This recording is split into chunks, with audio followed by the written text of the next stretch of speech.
Good morning. Um, Good morning. Good morning. Good morning. We are here with the C-Suite Community-Based Connection. As many of you all know, Community-Based Connection always expand available options that changes the odds to helping children to be socially and academically successful despite the many challenges they face and regardless of the many negative influence. Yo, I am truly excited about this morning. I'm truly excited about our guests. Uh, have watched this gentleman do some great work in our community and continue to do so as the leader of Handy. Kirk Brown, everybody, please give him a round of applause. Kirk Brown. Thank you, Kirk, for joining us this morning. Kirk, tell us about Handy. Tell us about the great work you're doing over there at Handy. So Handy was founded in 1985 to fill the gaps in services for young people who have experienced abuse, neglect, or abandonment in our community in Broward County. And since 1985, has provided services to at least 50,000 young people in Broward County. We provide independent living services, post-secondary transition services, and case management to families in need for young people ages 9 to 25. We also have a scholarship program that assists young people past the post-secondary experience. And in the past 10 years, we have given out at least $1.7 million worth of scholarships to young people who aged out of foster care, relative care, or experience homelessness. We work with some very valiant hearts here. We hire for virtue and also for talent, but virtue first, because we know the people that have to guide our young people through these experiences. Sometimes we actually interview for lived experiences, people that represent the community that they serve, and people who are passionate about pulling their community forward and enhancing the lives of young people. Absolutely, absolutely. So Kirk, you talked about lived experience. You almost made me jump into a whole segment when you talk about lived experience, because we often offline have these conversations about lived experience. Why it's important for folks to hire folks with lived experience, because I'm just gonna say this and just go into one of our first questions. But those with lived experience are the Miss Jackson of the world that live down the street. Who knows where all the children are hanging out at, who are involved with the students. Those folks, the Miss Johnsons and Mr. Book and Mr. Brown, those are the neighborhood folks who often doing the work that we don't get to do, or we're not seeing, that's happening behind the scene late night at 1, 2, 3 o'clock in the morning. That's when we get called out as nonprofit lead agencies to go and touch families. But I don't want to get into that. We may have to say that for another segment about lived experience, but I just had to tap on that real quick. So Kurt, let's just jump right into it. At the end of the long day, what inspires you most about leading the agency, the nonprofit work, and just your everyday, focus? What inspires you most? It's the people in it, man. I haven't had my coffee yet, so excuse me if I dialectically speak out of term, but it's the people in it. It's the grandparent that's taking care of four kids that has gone back to work bagging groceries, that has arthritis and can barely pay her rent, but she's struggling to keep these four kids out of foster care. It's the case manager that comes in every day. We just had a shopping experience with our young people, and we gave them, one of our donors gave them $500 to go to Walmart each, and my worker was just like, my team member was in front of me in tears. They're like, the kids are buying food, we're failing them if they're using their Christmas present money to buy food, and so it's the passion and the desire of the people that's in it. Those Right, are the right. people our community needs in the trenches, and so the people in it inspires me the most. The young people are human traffic victims who are climbing over mountains and obstacles just to get out of bed to go to school, to do something. It's hard when a young person is trying to focus on algebra 2 after a sexual abuse moment the week before, but Talk they're about it. triumphant and they're moving forward, and they're giving it their all. Some of us just roll out of bed and go. For a lot of our young people and our families, it Right. takes a lot to even get started because they are born under the garden of life, right? There's a stadium Mhm. field that everybody plays in. Our kids are somewhere in a parking lot when it comes to the trajectory of equity and wealth and development in their communities and their families. So that inspires me the most at the end of the day. If I can't change that, I shouldn't go to work. Man, man, you done gave a whole sermon right there. Like, I'm serious, because that trauma experience is real for a lot of people. And unless we start reaching in to our mental health support and services, and let me just say this, the whole mental health support for those who have trauma lived experience may not come in that dark room with that one light in the back, right? That counseling session don't come that. It may come at a park. It may come at the corner store, especially in Black and brown communities. It may come at a barbershop. At a barbershop or a salon, right? Or the basketball court. I can recall many times that an older gentleman in our neighborhood on the basketball court was giving me some life lessons, right? Where I'm applying it today. So that's always, I just want to touch on that to that person who may be watching us doing this, having this conversation, and say, well, there's a therapy place for that. There's therapy, there's a therapist that can do this. Right. There are therapists, there is a therapy session, but therapy is not what it used to be 50 years ago. Right?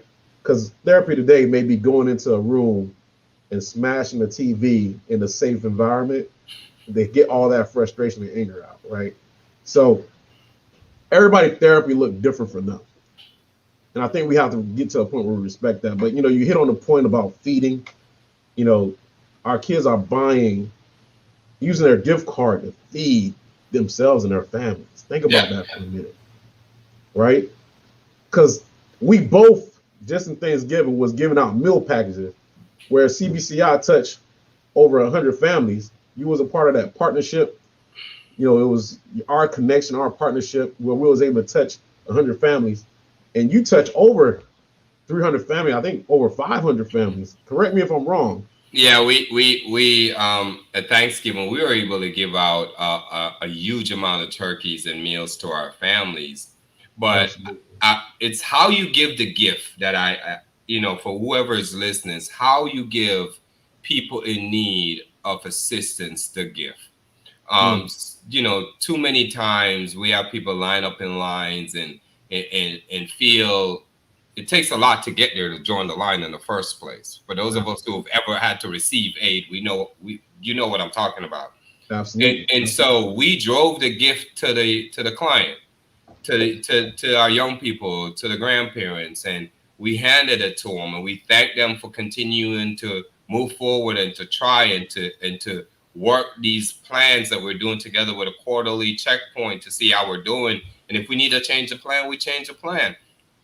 But it's not just the gift, it's how we give to our community that makes our community either back up from us or move forward towards us the next time they're in need of something. Because need doesn't mean weakness. Need doesn't mean forever. It just means in this moment of time, there is grace out there that I can receive. That's it. Yeah. That's always impactful, man. It's always the realness in that opportunity, right? Where you're literally looking at someone else and saying thank you for supporting me in my time of struggle, right? So, but at the same time, I'm still resilient because I made it this far. Yeah. Without that support. So our community have a high level of resiliency that oftentimes we don't talk a whole lot about. And maybe that's part of the next segment as well, is how we talk about that resiliency and the impact that we are making across the board, across the nation, just our lived experience, so just thank you for that. And I think this is a great time to segue to the next question. When you talk about, we just talked about resiliency and everything. As a leader of a nonprofit, resiliency you have to have. Talk a little bit about that, how you navigate as a leader, as a nonprofit in the community, because we all have to find ways to navigate this lane, stay within our truth, at the same time playing the political game, right? Because there is politics in nonprofit. I don't care what you say. right? There's politics and nonprofits. And there's a way you have to navigate that. There shouldn't be, but there is. But there's a way you have to navigate that and still be true to who you are as an individual in your own individualistic way, at the same time pushing the mission and the cause of leading the agency, right? And your true authentic self. Let's talk about that a little bit. How you navigate that? Start with your why and end with your why. Yes, yeah. A long time ago, Handy is a special place. It's meant for special people on a special purpose. And so everything that we do here, and every partner that we bring here, and every donor that we engage here must know that our greatest stakeholder are the kids that walk through our door. We invest in smiles and joy in the hearts of children. And that is it. So if we start with the why, and our goal is to make sure young people are whole while going through this journey of education and workforce achievement. But the why is the core of the human being. This person that sits in front of us, we want this person and need this person to be happy. Then you choose your community partners and you carry yourself in such a way, right? Right. So if I'll give you an example, if a donor walks up and they're like, well, I want to give this amount, but I want this kind of appreciation, and it's disempowering or will be viewed as disempowering by the grandmother that I seriously would walk over hot coal for, it's not going to happen. All of our donors, all of our community partners know we express and present our young people from a place of empowerment. They are Broward County's greatest assets. So that's our why. And so the team here knows that too. Like if we're giving snacks better be amazing. If we're gonna cook breakfast better be amazing. Our job is to impress these young people. Like most parents, we go to bed at night wondering, did we do our best job making our kids feel the best about us? And so, that's the way I hope I carry myself. But in addition, there's certain things that I don't waver on. I don't waver on the fact that, all kids can be helped. I don't waver on the fact that we can save them all. I know I sound extremely ambitious, but I got a big God, And so, absolutely. So when I hear we can't help that one, I'm like, well, come on, let's sit down. Tell me how. Tell me why you think that. Tell me why you feel like we can't do that. Let's have a meeting about that, because we've figured out greater things. I mean, we're figured out how to get packages to your door in 24 hours, sometimes 5. Right? So while we can't figure out, the sociological boundaries and the obstacles that our young people and our families have to climb over in our community, God knows we've figured out more difficult items in our community. Absolutely. Yeah, that's a tough one, Kirk. That's a tough one, man. There's so much to peel back right there. Because we do get in that mentality that we can save every child that's out there. Because I think part of that is knowing that, and I think both of us, outside of this, have talked about some personal experiences, right? Lived experiences where we found someone helping us when we was in trying situation, right? When we was, pressing on. And a lot of our kids and our families are pressing on. And some of them know help is on the way. But how do you know if help is on the way if you don't hear it, right? If you don't hear it, how do you know that there's someone out there still cares? Someone may be watching this video right now and saying to themselves, like, wow, like I didn't know there's someone actually believes still to this day in 2021 going into 2022, I can save all kids. I can save all families, right? And it's not this hero complex. It's that we don't live through some things and say, look, let me help you get through this, man. let me help you through this situation. And, and let me just share this real quick, because you really touched on, when I think about everything you just said, here's how I sum it up. The giving heart, the giving heart, and part of that giving heart, you know, it's is really you're not thinking, you're just acting because there's a need, and because there's a need, you're just in response mode, right? And so part of our action items is one, recognize that, you know, we're gonna meet with the community first. We're not gonna meet with, you know, folks who are, let me say it this way. We're gonna meet with the community, the people who are the Miss Johnson, Miss Jackson, the Mr. Brown, and Mr. Gray of the world, and say, how do you? Let's come up with a design plan for our community.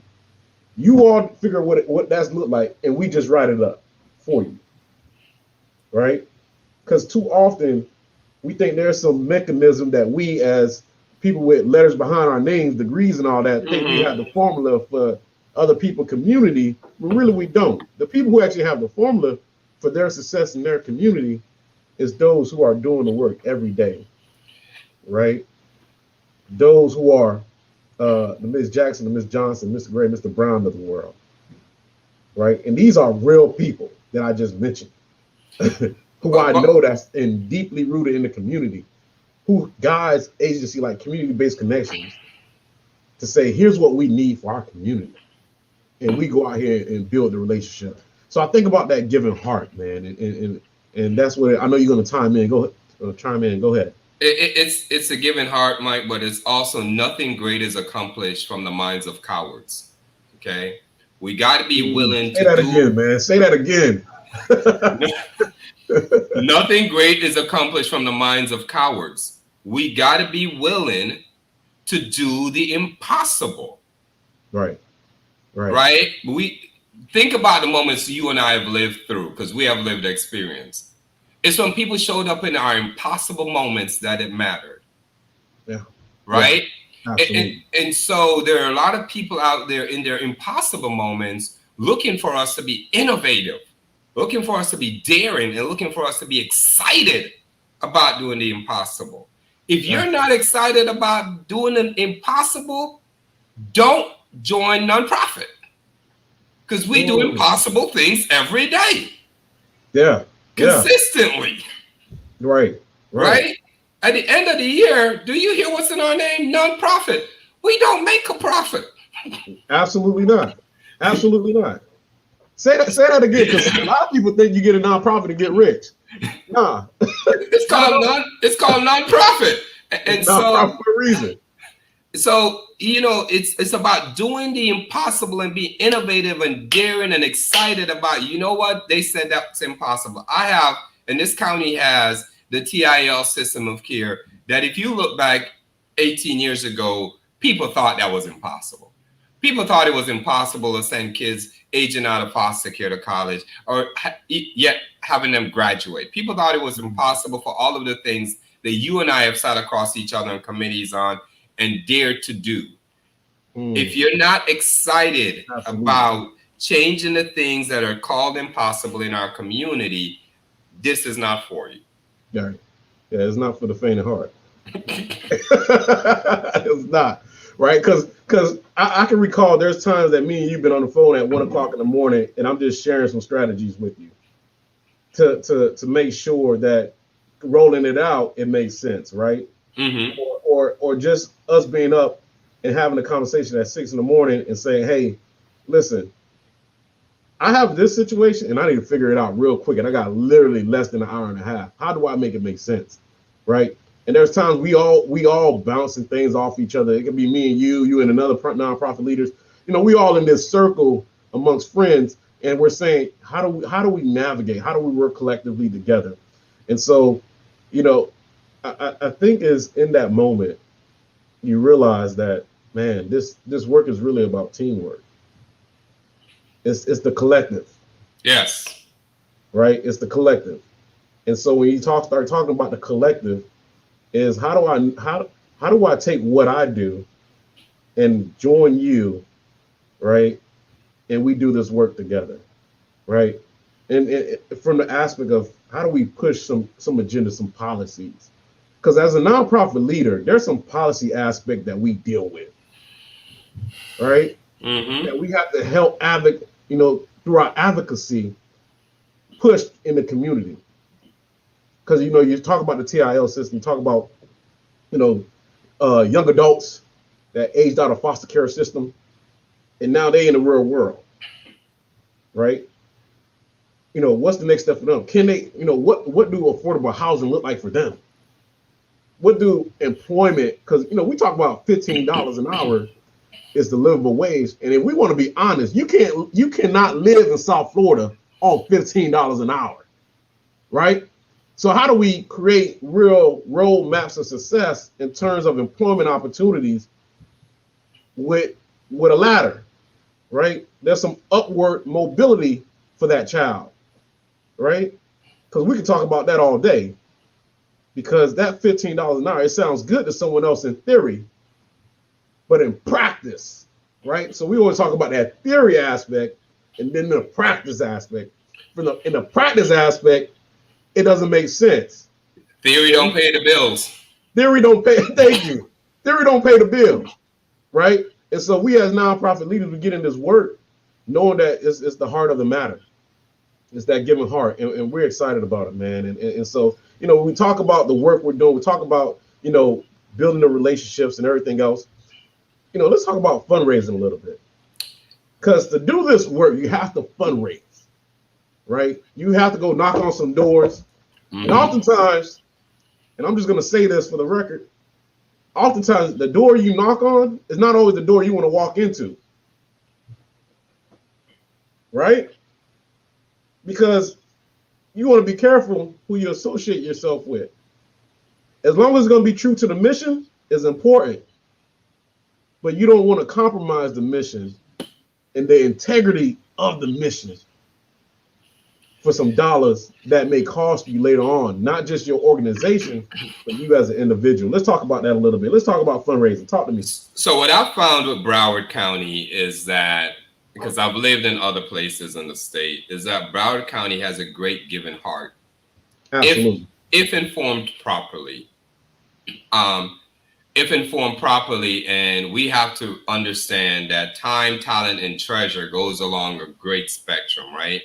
And there are those who are willing to give their time that don't have the treasures. And we should give that person an elegant appreciation as we do those who have treasures, right?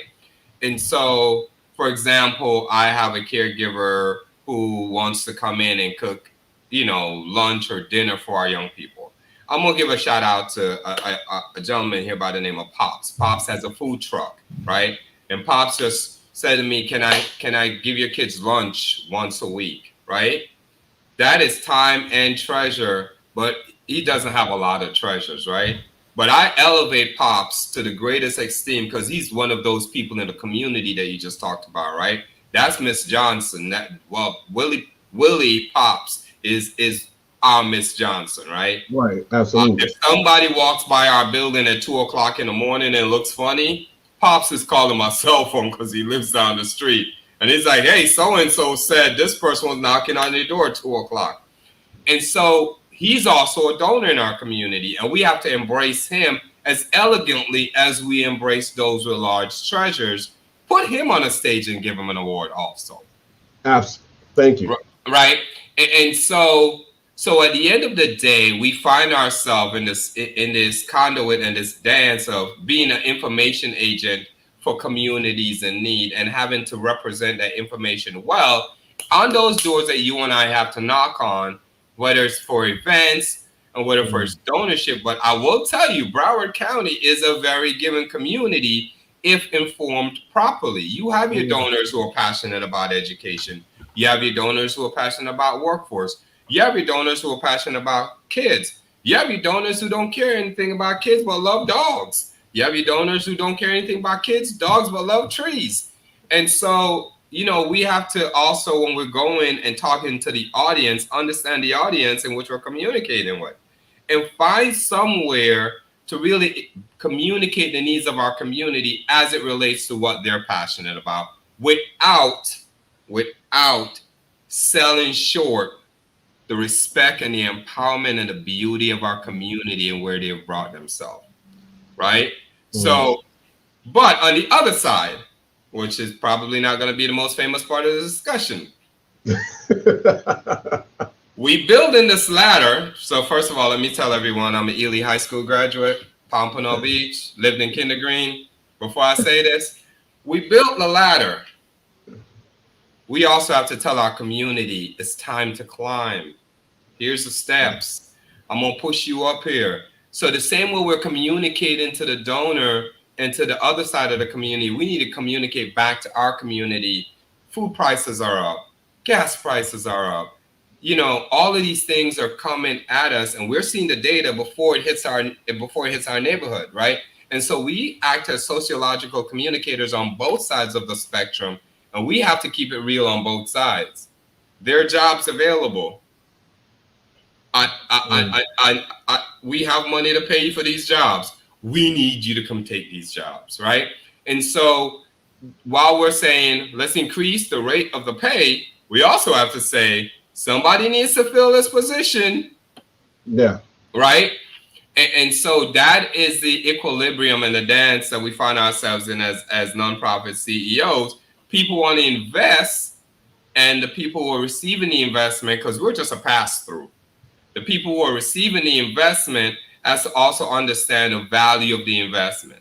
So if I have an employer that makes 27 jobs available to us for $21 an hour, I shouldn't have to go on the other side and beg people to take a job for $21 an hour, right? Absolutely. And to do the things that are necessary to get that job for $21 an hour, which, by the way, is just it's not an elevated degree. And Right. so we fall within that conduit of having that conversation. You could tell me if I'm going too long. No, you're all right. You're all right. Listen, you know, this is what the C-suite is about. This is what the C-suite about. Community-based connection, C-suite. If you're tuning in, thank you for tuning in. Here with Kirk Brown, CEO of Handy Inc. We're grateful for all the work Kurt is doing out in the community. And as you all know, community-based connection always believe in expand and develop an option that changes the odds to help children and their families to be socially and academically successful despite the many challenges they face and regardless of the many negative influence that surrounds them. Again, y'all, thank you all so much.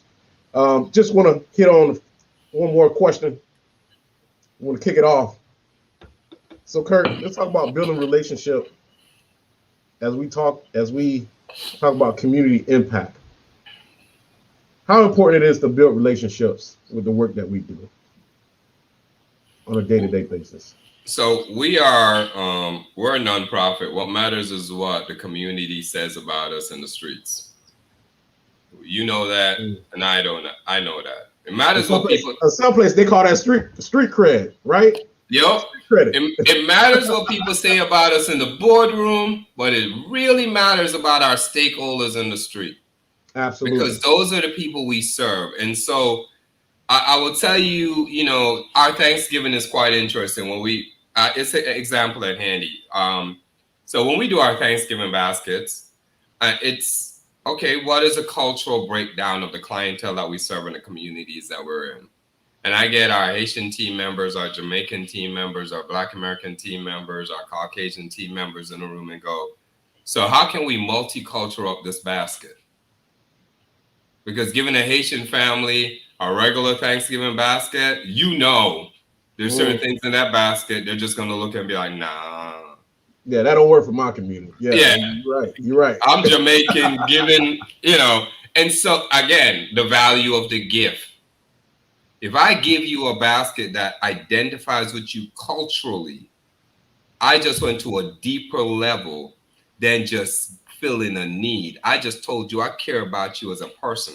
And that's how important our multicultural community guidance is. The partners that we have in the multicultural community, do people in the streets in those communities know who they are? Because if they don't know who they are, look forward to not affecting change in that community. Are they willing to go sit on the basketball court? Are they willing to go sit with Miss Johnson? Or are they just showing up in boardrooms talking about those communities? And so the relationship runs extremely deep. And the partners, our partners in this is quite necessary for us. We grade our partners on a yearly basis based on what our clients think and what our practitioners think.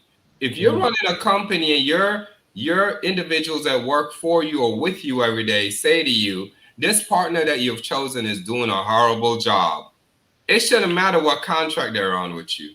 Because if your practitioners can't relate and if your clientele can't relate, you're failing both ways. You're failing your company and you're failing your clients all at the same time.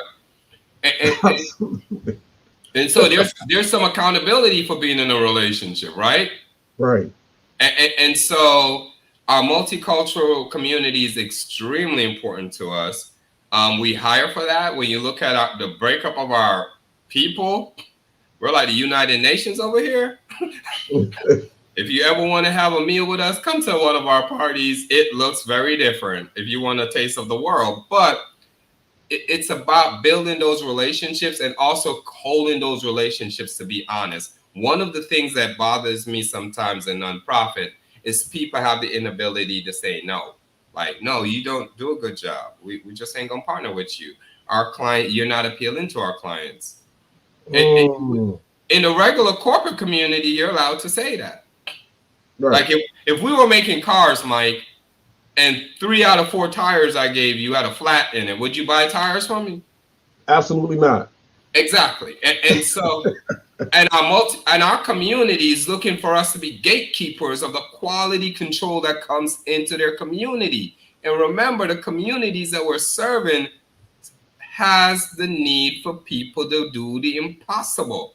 So we have to put giants into our communities and be the gatekeepers of saying, maybe you need to tweak this or tweak this before you can serve our clients. Man, come on, man. Yeah, so that's an area. Our founder, Brian C. Johnson, he always said, Mike, when you take this role, this is before he turned over the agency to me. He said, Mike, before you take this role, realize one thing. If you're not protecting our community, then nobody else is. You are required to protect the quality of the support that comes to our community. That's your job. That's your number one job. And speak for them. And speak with them is the most important part. And so it's always important to be a voice, Kirk. Kirk, I got to say, man, thank you for taking time out of your busy day. I know you got a list of meetings on today and some more events you have to attend to bring some resources to kids here in all of South Florida. Kirk Brown, tell us one more time about Handy to close us out. Okay, so I'm going to tell you about Handy, and today is the Broward College graduation. So I'm going to tell you about Handy, about one of our heroes from Pompano. Her name is Sierra, and she will be walking across the stage. And we're extremely proud of her. I know she's probably not watching, but this baby girl is from Pompano. She's made us proud. She's an Ely graduate, which makes me even more proud. And she's walking across the stage of Broward College today. And I want to tell people, we stay with our young people all the way through the phone calls at 2:00 in the morning, but we have to create a community. And this is why Handy, merged with Homes Inc. on July 1, 2021, to really answer the call for low and affordable housing or workforce housing in our community, not just for youth aging out of foster care, but for also youth experiencing homelessness in our community and young people who are residing in relative care and servicing the community as a whole as it relates to workforce housing. And so Sierra, is a great embodiment of not giving up on your dreams. And as she walks across the stage today, all of Handy will be walking with her. Of course, we'll be loud. Don't even say the announcement at the beginning about don't clap until the graduates are done. We're going to be loud because we're very loudly proud of our young people. And that's why we do it. Yeah. I'm so excited, Kirk. Thank you again for taking time out of your busy day and sharing that heartfelt story, because those are stories that oftentimes people don't get to see. It's not always in the literature of agencies. To everyone who's joining, we want to say thank you to our funder community. Thank you to our funded Church Service Council of Broward County, who continue to support all our programs here at Community-Based Connection. United Way of Broward County, thank you. The Jim Moran Foundation, thank you. ChildNet, Casey Family Services, thank you. I want to thank all our funders and our donors and our stakeholders. We thank you so much for all the work that you're doing in our community. Listen, this work cannot be done, whether it's Community-Based Connection or Handy, without your support. So thank you all. Look us up. Follow us on our website, communitybasedconnections.com. We're on Facebook, Community Based Connections, Instagram, Twitter, Community Based Connections, FL. Kirk, do you have any social media outlet? Wow, yeah. We're on Just give us the top three. We're on Facebook, Twitter, Instagram. Our website is www.handyinc.org. Look us up. We're here to serve the community. We have kind of like the same donors and grantors as Mike, but more than all, we have stakeholders in our community that refuse to quit. And for all our families and youth who refuse to quit and climb with us, we appreciate you. Happy holidays. Happy holidays. Guess what, y'all? Next month, we have a special guest coming in. Next month is a surprise. I think you'll enjoy this conversation next month in January. I look forward to you all being a part of the great work we're doing here at Community Based Connection. And by the way, we're always going to expand, develop our option to change the odds. All right? This is Mr. Mike saying peace and love. Kirk, love you, man. Appreciate all the great work you're doing. Love you, bro. Appreciate you.